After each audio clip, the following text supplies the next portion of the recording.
Hai, hello, assalamualaikum warahmatullahi wabarakatuh.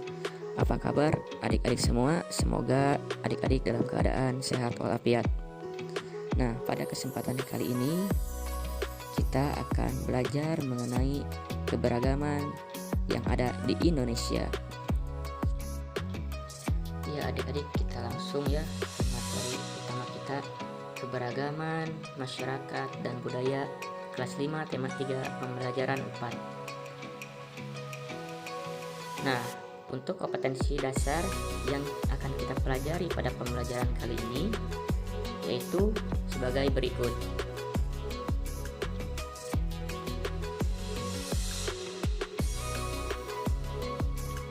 Selanjutnya ada keragaman sosial masyarakat.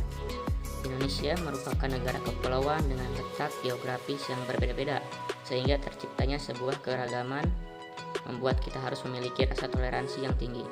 Masyarakat Indonesia memegang prinsip Bhinneka Tunggal Ika, yang artinya berbeda namun tetap satu tujuan. Selanjutnya, keberagaman masyarakat di Indonesia. Yang pertama ada suku.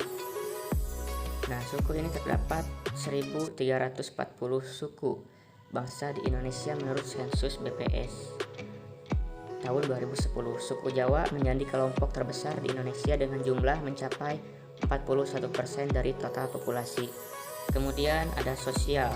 Keberagaman ini dapat dilihat dari kondisi masyarakat dengan latar belakang sosial dan budaya yang berbeda. Kemudian ada ekonomi. Perbedaan taraf dan tingkat ekonomi dalam masyarakat dapat dilihat secara jelas. Kemudian ada agama, di mana pemerintah mengakui ada 6 agama di Indonesia, yaitu Islam, Protestan, Katolik, Hindu, Buddha, dan juga Konghucu. Baik, adik-adik, selanjutnya ada keragaman budaya Indonesia. Keragaman budaya merupakan sebuah keunikan yang di dalamnya terdapat macam-macam suku yang menyebabkan lahirnya perbedaan adat istiadat yang menyebabkan perbedaan budaya dari satu tempat ke tempat lain atau dari satu daerah ke daerah lain. Selanjutnya ada menurut Kamus Besar Bahasa Indonesia, adat istiadat diartikan sebagai sebuah aturan yang sudah biasa dilakukan sejak dahulu hingga sekarang. Adat merupakan sebuah bentuk dari ide serta gagasan pemikiran yang mengandung nilai-nilai kebudayaan, norma hukum, serta aturan yang satu dengan aturan yang lain saling berkaitan menjadi suatu sistem ataupun kesatuan. Sedangkan istiadat diartikan sebagai kebiasaan. Dengan begitu, adat istiadat merupakan kumpulan berupa kaidah-kaidah sosial yang telah lama ada kemudian menjadi kebiasaan dalam masyarakat.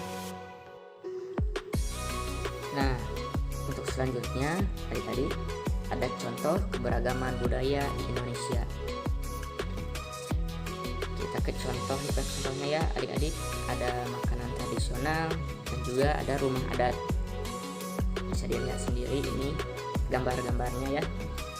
Nah, seperti kita ketahui, makanan tradisional di Indonesia sangatlah beragam dari mulai Pulau Sabang sampai Merauke. Kita langsung bahas saja satu persatu ya.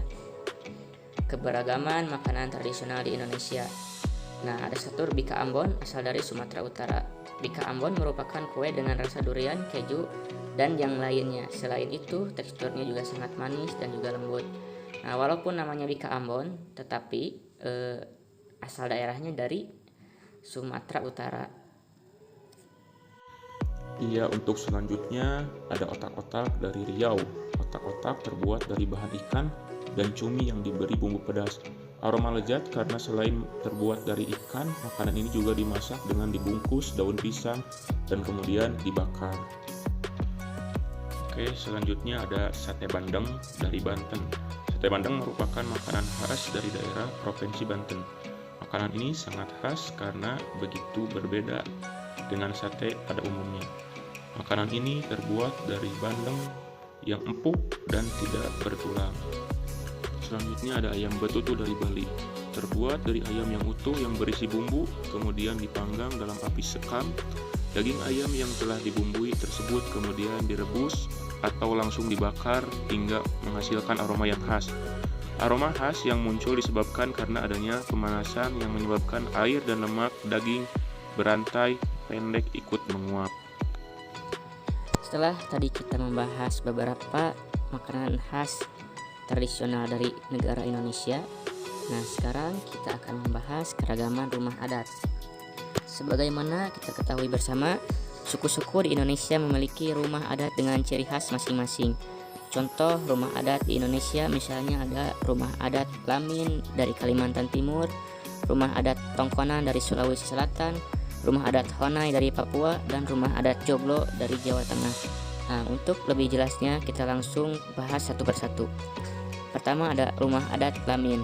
Rumah adat Lamin merupakan sebuah rumah adat suku Dayak dari Radat Lamin, juga berbentuk panggung dengan memiliki panjang sekitar 300 meter, lebar 15 meter, dan tinggi mencapai 3 meter.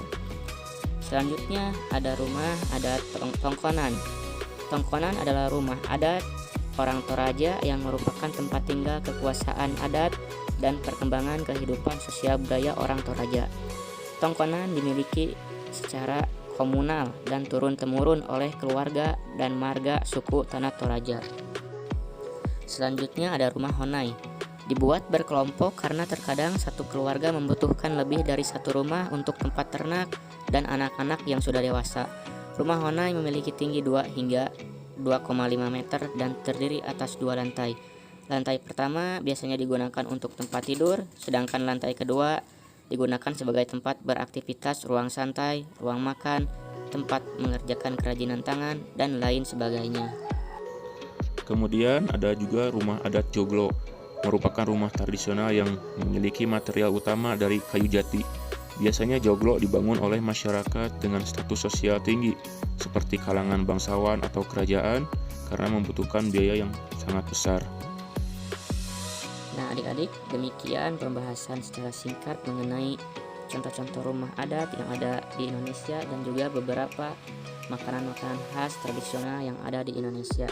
Mohon maaf apabila ada kesalahan. Terima kasih atas perhatiannya. Wassalamualaikum warahmatullahi wabarakatuh.